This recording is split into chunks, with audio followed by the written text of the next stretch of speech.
Yo, yo, what's up mga kabutingting? Yan, good day po sa ating lahat mga kabutingting at welcome back sa ating munting channel. Yan, meron ako ditong nahanap na gagawing single tab na spin dryer. Ang brand nito ay Euretix 9 kilograms. Ito ay ginawa ko na rin ito dati. Ang naging problema niya dati ay umaandar naman. Pero pagka yung basket ganitohin mo, malambot. Ngayon, ay ano naman siya, matigas naman pero ayaw nang umandar. Medyo may katagalan na rin siguro, pero wala pa namang isang taon siguro. Shout out sa inyo, ma'am. Kita ba? Hindi yata kita. So yan, bali tingnan natin ito mga kabutingting kung ano yung naging problema. Dati kasi kumalas lang yung kanyang bilo, ngayon naman ayaw nang umandar. So try natin itong tignan at bago ko nga pala ito umpisahan, yan, disclaimer lang. Lahat po ng video na ina-upload ko sa aking YouTube channel ay based lang po sa aking experience at hindi ako dito nagmamagaling. So may nakahanda ng extension. Yan, nakasaksak na yan doon. Hindi ko nakita. Ayun, nasa taas. So, sting na natin. Ito yung ating isaksak dito sa aking extension. Tapos, on lang natin yung spin timer. Hindi ko alam kung may ugong ba o wala. Pero parang wala akong narinig na umuugong. Yung timer naman ay good naman kung naririnig nyo. Maano naman siya. Tumutunog. So hugutin lang natin ito. At kukuha tayo ng gamit tsaka tester. Yan, baka gusto nyo ng kombi. Yan, binigay lang yan sa aking customer kanina. Hindi ko na i-video dahil akala ko hindi ko ma-repair. Electric pa na Astron ang brand. Na-repair naman. So, dito tayo sa diretso sa likod at i-check natin yung pinakamotor niya. Yan, tanggalin lang natin itong takip. Ayan. Tapos, kuha tayo ng tester.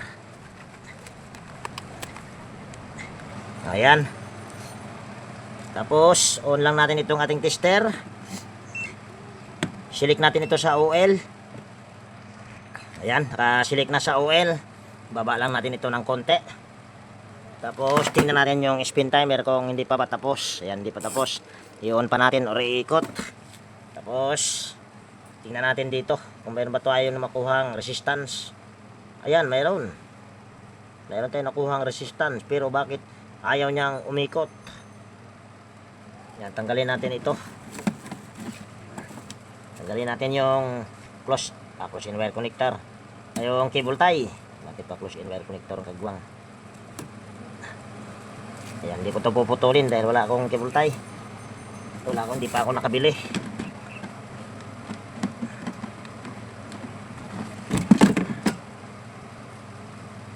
Check muna natin yung motor niya. Dahil pwede namang magkaroon siya ng resistance kung okay yung kanyang common at saka itong line capacitor. Yan, ito yung line capacitor, yung kulay pula. Pero pagka itong kulay green ay wala tayong makuhang reading or makuhang continuity or resistance, yan, may makukuha tayo dito sa resistance kung good ito. Tsaka kung ito wala, yan, uugong lang. Pero hindi ko marinig kung may ugong, maingay din kasi. So, bakit ba dito? So, common ito ay kulay blue. Tusok natin dito. Hindi pala kita ang ginagawa na inting. Tagbuwang. Yan, common ito, kulay blue. Tapos, ito yung line capacitor. Yan, meron tayong na-reading na 119 dito sa single capacitor. Ito yung sinasabi ko, pagka wala itong single capacitor, wala itong continuity, makakuha pa rin tayo ng resistance dahil buo pa yung line capacitor papunta doon sa common. Kaya maka-reading pa tayo pag dito natin i-tester sa power cord. Hirap magpaliwanag. Ayan, mayroon tayong na reading na 179. Dito 118. So good pa ang motor nito. Tester natin itong capacitor. Baka mayroon itong ugong, yun nga lang hindi ko lang narinig dahil maingay. Anak ko, sira yatang sira pa itong, ayan, sira. So tester lang natin yung capacitor. Yan, hugutin natin. Tusok natin dito. Tapos tester natin tong linya ng capacitor. Oy, andali lang. Shit pa pala muna natin to sa kapasitan. Kagwang ka talaga ting. Kita ba?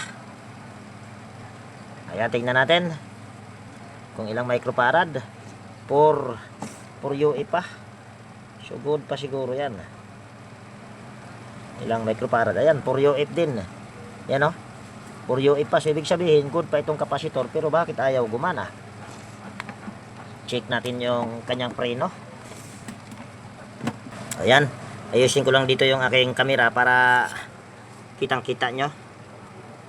Tingnan natin yung preno kung nakadikit. Iikot lang natin. Yan, okay. Medyo malambot naman. Dapat uugong pa rin to or iikot. Ayan o. Ayan o. Umaano naman. Ayan o. Oh, maluwag. Pero ayaw niyang umikot ang kagwang. Irekta daw muna natin ito mga kabuting-ting. O kaya i-ano muna natin dito. Adjust natin. Pero malambot naman siya. Pero dapat uugong or iikot pa rin. Hindi naman siya ganun ka ano. Hindi naman siya ganun ka dikit yung preno. Hirap pa. Yan. Bababa lang natin ito. Dito pangalawa sa dulo. Sa pinakababa ko inilagay. So, balik lang natin ito. Tigas.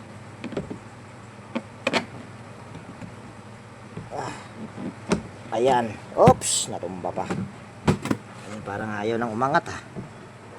Kunti lang ang angat niya. Tingnan natin. Ayan, medyo lumambot-lambot. O parang ganun pa rin kanina. Ayan. Tingnan natin. Anong problema nitong ungas na ito.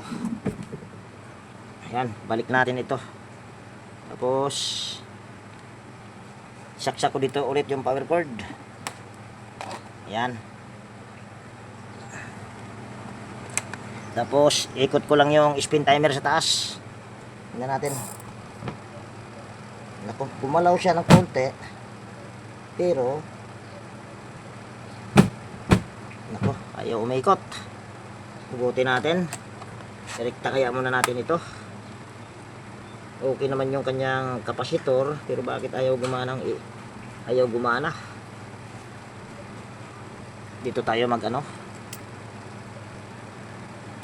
Okay naman yung kanyang fuse. Rekta muna natin ito para magkaalaman. Ayan.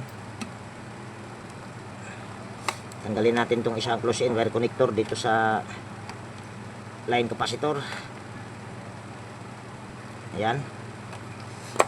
Tapos tanggalin natin ito. Ay, mali yata yung aking ginagawa mga kabuting-ting. Sadali lang ha. Balik natin itong fuse. Kaya dito pala naka-connect yung common. Tama. Dito nga. Yan, okay yung fuse.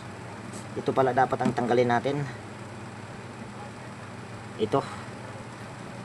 Sirekta muna natin ito. Yan, tanggalin lang natin yung close-in wire connector. Ayan. Tapos ito yung ating i-connect dyan. Ayan. So tingnan natin. Saksak ulit. Saksak ulit dito yung power cord. Mas maganda ko i-rekta.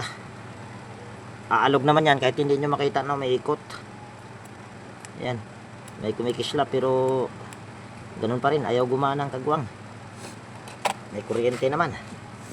Maganda, mukhang hindi maganda ito. Check natin yung pinakamotor niya ulit.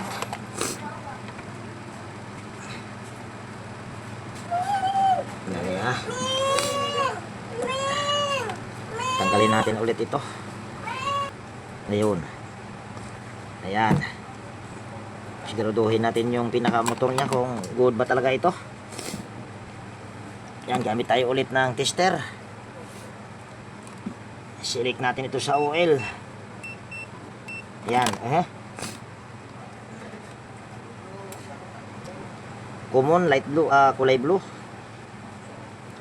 Single capacitor 181 dito sa 120 sa single capacitor, sa line capacitor. Good naman yung motor, pero bakit ayaw umikot? Dali ha. Ayan, bali ito'y ating kalasin para makita natin. Malambot naman yung motor niya ikutin dahil hindi naman nakadikit yung preno, pero bakit ayaw umandar kahit nakarekta na? So, yan, bali tanggalin lang natin yung tornilyo paikot. 4 na tornilyo lang ito. Siguro hindi ko na ipakita yung pagtanggal nito. Tapos, tanggalin lang natin yung tornilyo doon sa dugtungan sa pinakaano niya. Yan o, yung tornilyo na yan. Yan, dugtungan sa basket. Yung ating tester. Sa basket at saka sa kupling. So, yan, hindi ko na ipapakita natin. Pagtanggal niyan sa OL. Ayan, bali, napaklas ko na yung spin timer dito. Tingnan natin. Ayan. Kaya pala para yatang hindi siya. Yung sinabi ko sa inyo na ito yung ginawa ko dati. Yan, kumalas ito. Yan natin ang kanyang lock. So, tester natin yung kanyang, kita. Ayan, kita. Ayan, i-testing natin ito mga kunting ulit. Actual. Tapos yung takip, nakasarado na. Tingnan natin. Makikita nyo naman na iikot yan. Ito ang may problema. Tuwal natin ulit ito. Ayan, good na good. Ayan, itong isang common. Problema doon sa taas. Lapag na ilagay natin dito sa may fuse. Pagka nandito na ito, kunin ko yung capacitor. Nakakabit na ito. Dito sa pinaka-coupling niya. Ayaw niyang umikot. Kagawang talaga, hirap to kunin ang sira nito ah. Yan tong, yan, ito yating ayos muna. Natin sa isang linya sa power cord. Parang hindi na nakalock sa isang linya sa capacitor. Tapos, yung isa namang linya sa capacitor, lagay natin dito sa single capacitor. Hindi ko pa alam kung anong problema nitong dryer na to. Good naman lahat. Itong kulay black na ito, galing sa isang linya sa power cord. Yan, itatap naman natin dito sa kulay pula. So, saksak ko yung power cord. Tingnan natin kung bakit ayaw umikot ang kagwang. Okay naman yung motor. Dali ha, ayos muna natin ito. Ayun, parang kailangan kasi mag-lock to. Yung preno niya. Dali ha, tanggalin muna natin itong preno. Ayan, lock na lahat yan. Tapos, langisan lang natin ito. Ayan. Hindi siya ganun ka, kalambot. So, saksak ulit yung power cord. Napakalambot din ito. Makikita nyo naman, halos walang kalawang. Kailangan ay pagkagagayahin nyo ito, iba yung pag-iingat lang na medyo delikado. Kaya makita nyo, walang na electrical tape dito. At ganun din doon sa isang linya sa power cord. So, ito ay ating ititesting ulit. Kita natin ito. Yan kita nyo, gumagana na higpit. Uy, pero kanina sorry, nakasabi ko yung camera. Dali ha, ugutin ko muna. Tapos higpitan natin. Yan, pulupot ko lang tong isang linya sa power cord dito sa line capacitor. Tapos saksak ulit. Tignan ko kung mabilis ba. Ito yung ating pinahirapan pa isa ulit naman. Yan natin ulit. Pagka mayroon ng basket, ayan yung umikot. At ganun din kanina, inano na natin. Pero yung kanyang preno, sandali itong kanyang preno pala. Kita nyo naman kanina, nung inikot ko tong coupling, malambot naman siya, hindi naman ganun katigas. Pero, ayaw pa rin niya kaya muna natin ito. Check natin ito dito. Nagnantipaklong pinahirapan pa ako Kaya hindi naman natin masasabing yung door switch ay may problema or yung kanyang timer kasi ito balik lang natin tong spring. Para maintindihan nyo yung aking, hindi ko alam kung anong problema itong kagwang na ito Yan. Ito yung ating, muna yung preno. Hindi pala masyadong kita yung ginawa ko Ito yung ating lalangisan. May butas yan dito.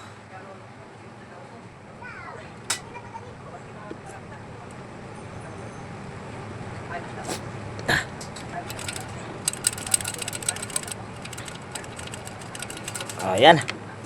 Tapos, assemble natin.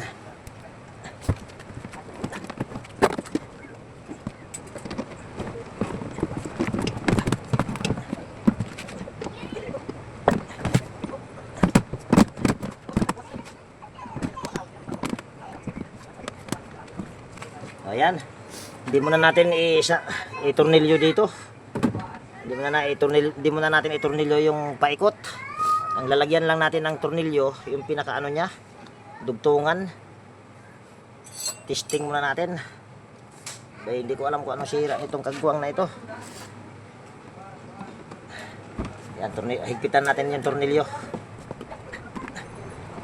Ayan. Ayusin lang natin.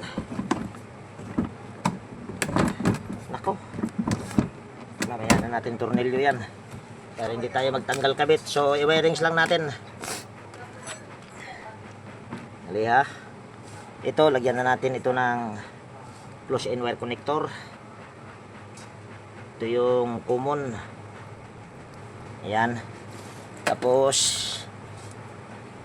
ayan, ipit lang natin. Tapos baba natin yung camera para kitang-kita yung ginagawa. Tapos tanggalin lang natin ito. Tapos balik natin tong isang kulay pula. Galing ito sa timer. Ayan. Sira. Ito. Ayan. Tapos lagyan din natin ito. Tapos itong kulay asul na ito, connect natin dito sa isang linya sa power cord sa kulay black. O yan. Tapos ayos lang natin ito or ilagabit natin. Yan, pangalawa sa dulo ko pa rin or sa pinakababa ay nilagay. Ayan. Tapos saksak ko dito yung power cord. Tingnan natin kung iikot na ba. Bay, hindi ko alam kung anong problema nito, kung iikot na, ang kagbuwang na. Yan, ikot ko lang dito yung spin timer. Ayan, umiikot na. Bay, hindi ko alam yung pinaka problema nito. Hindi kaya sa preno ang problema nito.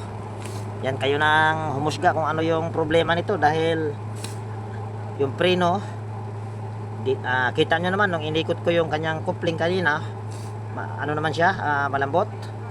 Tapos malambot siya kahit hindi ko pa in-adjust yun dito. Tapos nang binuksan natin, inirekta natin, hindi kaya sa preno nga lang talaga siguro. Kagbuwang na. So yan, bali kung nakita nyo naman ay gumagana na. Hugutin ko lang dito yung saksakan. At dito hindi ko malaman kung ano yung pinaka problema nitong kagbuwang na ito. Yan, kuha lang muna ako ng close end wire connector dahil ito, yan o, sira. So kuha muna ako ng close end wire connector. So yan, meron ako dito ang close end wire connector. At kayo na ang umano nito, kung ano yung pinaka problema. Hindi ko alam kung ano problema nito. Good naman lahat. Pero kita nyo naman, gumagana na. Pero siguro ang pinaka ano nito yung preno. Pero nakita nyo naman din na malambot naman yung ano, hindi naman nakadikit yung preno. Dahil malambot naman ikutin yung kanyang tab or kanyang coupling pagka ikutin. Problema, hindi ko na makita yung pambalot. Kuha na lang tayo ng ibang pambalot. Kuha tayong gunting. Guntingin natin. Maganda ito dahil ito yung pinaglagyan ko sa cable tie. Kaso wala nang laman. Meron pala isa pa. Meron pang isa ito. Ayan. Ito kasing cable tie nila kanina, kita nyo naman hindi ko pinutol. Ayan, dito mas makapal yun, kaya yun ang ating gagamitin. Ayun ang pumasok ng kagbuwang. Ayan. Tapos kunin ko lang yung yan, ito yung kanina na nakalagay. Kala ko wala na akong cable tie, mayroon pa pala. So hindi ko alam kung ano yung problema nito, bakit na mandar na. Hindi ko maibibigay ko anong findings ko nito. Siguro, pero doon ako baka sa preno. Dahil kita nyo naman, okay yung kapasitor, okay yung tawag nyan, okay yung timer, okay rin yung door switch, okay yung power cord, okay lahat. So, tingin ko, baka doon sa tingin lang, hindi ako sigurado. So, isauli ko muna yung tornilyo dito, paikot, yung 4 na tornilyo. Ayan, bali nakabit ko na yung 4 na tornilyo paikot mga kabuting-ting. At yung nakita nyo, hindi ko pa siya tinakpan. At yan, nag-ano ako sa may-ari na itatry namin ng may laman para sigurado. At hindi ko maiano kung ano yung nagiging problema dito sa spin dryer na ito.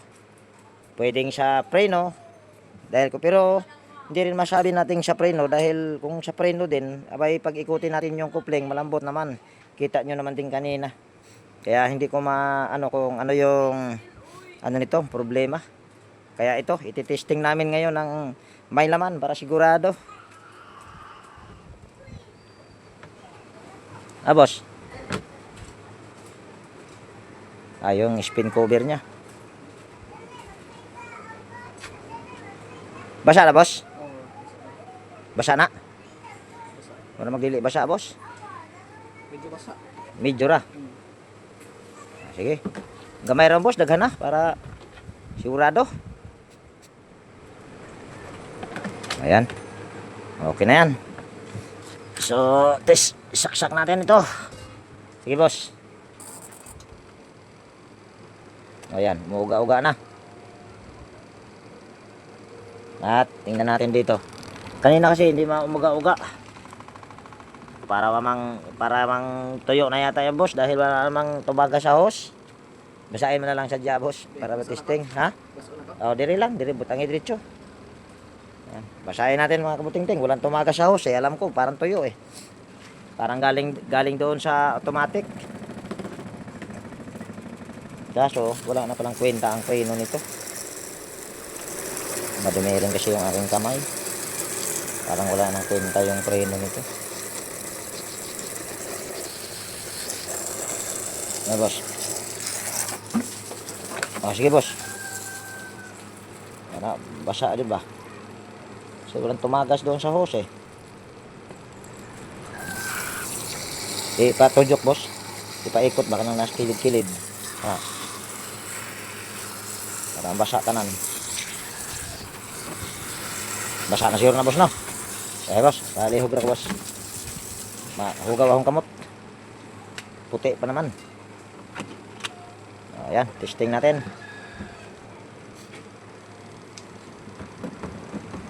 Ayan, pag mga ganyan, boss, ulitin yan, uulitin.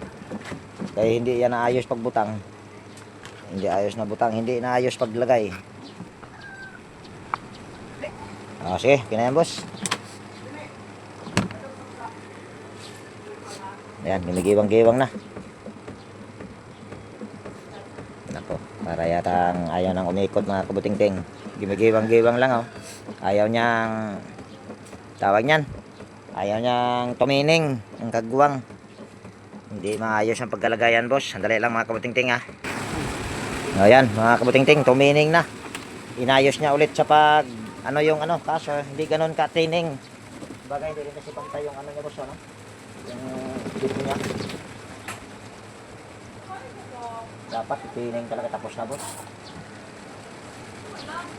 Buwag-buwag kasi yan, boss, eh. Dagan na rin sila, boss.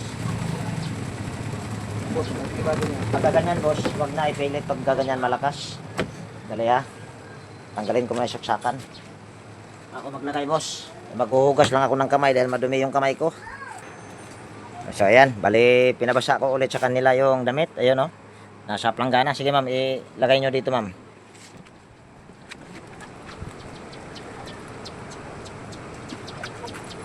Sige, wag mo na pigaan, ma'am. Wag mo na pigaan. Diretso mo na. Iwag-wag mo lang, ma'am. Kasi kung hayaan kasi natin na hindi siya tumining mga kabuting-ting, tapos hayaan lang natin na gumagana, mangyayari niyan, mapupunit yung bilo. Yun yung nangyari. Kaya kumalas yung bilo niya nung nirepair ko to nung una. At dito naman, hindi ko malaman kung ano yung problema nito. Bale, ang ginawa ko lang, inadjust ko yung preno, tsaka nilangisan yung pinaka-basket na, yung pinaka-ehe. Yun lang. Yung kita nyo naman, nung inikot ko yung coupling kanina, malambot naman. So, hindi rin yung preno. Nakadikit yung preno doon sa coupling. So, ayan. So, ikot natin. Tingnan natin kung ayan ba ayan, gumigiwang-giwang.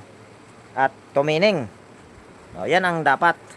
Yan ang maganda. Kasi pagka hindi tama yung pagkalagay sa damit, ang mangyayari niyan, gigiwang-giwang. Ayan, oh, malakas na yung agos ng tubig sa hose. Ibig sabihin, nagpipiga siya. Paghayaan mo ka lang kasi na gumagana siya o umiikot, pero hindi halos tumitining, mangyayari niyan, yung mapupunit nga yung bilo. So, okay na siguro ito. At antayin lang natin na matapos yung timer. At papatingnan natin sa may-ari kung ayan ba ay okay na. So, i-post ko lang muna ito mga kabuting-ting dahil mataas yung pag-ikot sa timer.